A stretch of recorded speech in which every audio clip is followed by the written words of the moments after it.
What are the basic elements of any story that you need in your next speech or presentation?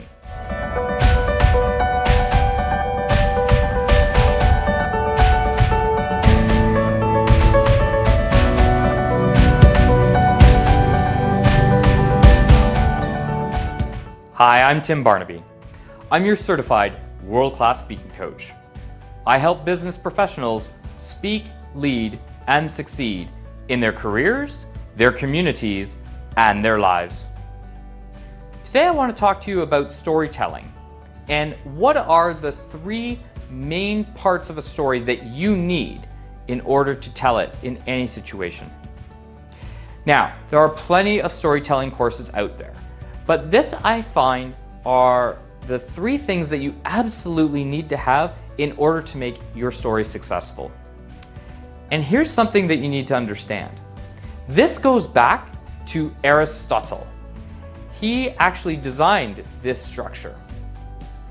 And so it's very simple. It's 3 acts. Act 1 is exposition.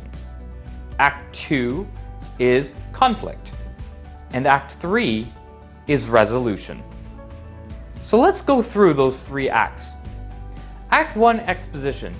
This is really the backstory. Now you need to be careful because some people will put in too much backstory. You really want to think about the journey of the story that you're telling.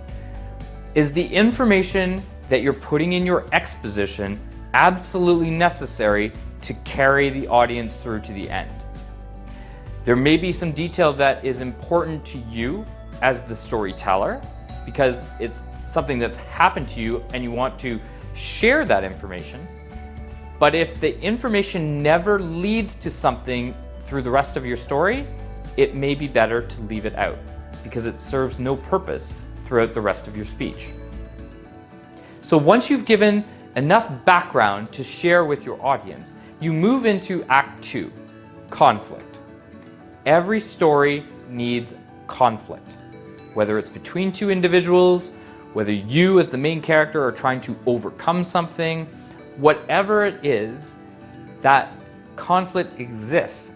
You need to have it in your story. And here's a tip within the tip.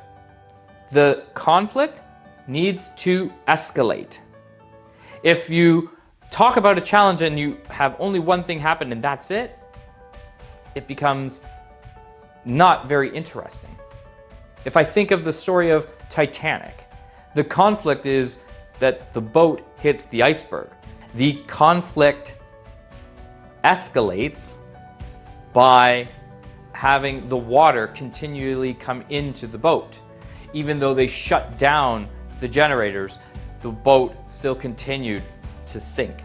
And as it was sinking, some people were getting off of the boat, some people were not able to get off of the boat. So there were all kinds of elements that were added into that story that made the conflict rise. So think of that element of conflict. Make sure that you would rise the tension to a point where you're now at the peak. You're at the boiling point of the conflict and you move into Act 3, resolution. Your story needs to have an ending.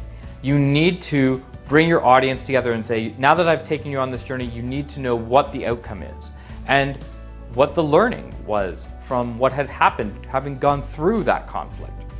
So make sure that you address that through your resolution portion of your story. So tell me what you think. 3 basic elements: exposition, conflict, and resolution. Do you have all 3 of these elements in your stories? Let me know, and if you need help developing that, reach out and let me help you. You can find me on my website, timbarnaby.com, or feel free to reach out to me on any of my social media platforms. I hope this tip resonates with you. I hope that you can go back, look at your stories, and make sure that you can break out the 3 distinct acts and massage them a little bit. Make sure that you give some attention to each one so that you can make your story that much better, make it resonate with your audience. I wish you all the luck in the world on your next speech or presentation. And until we meet again, here's to your speaking success.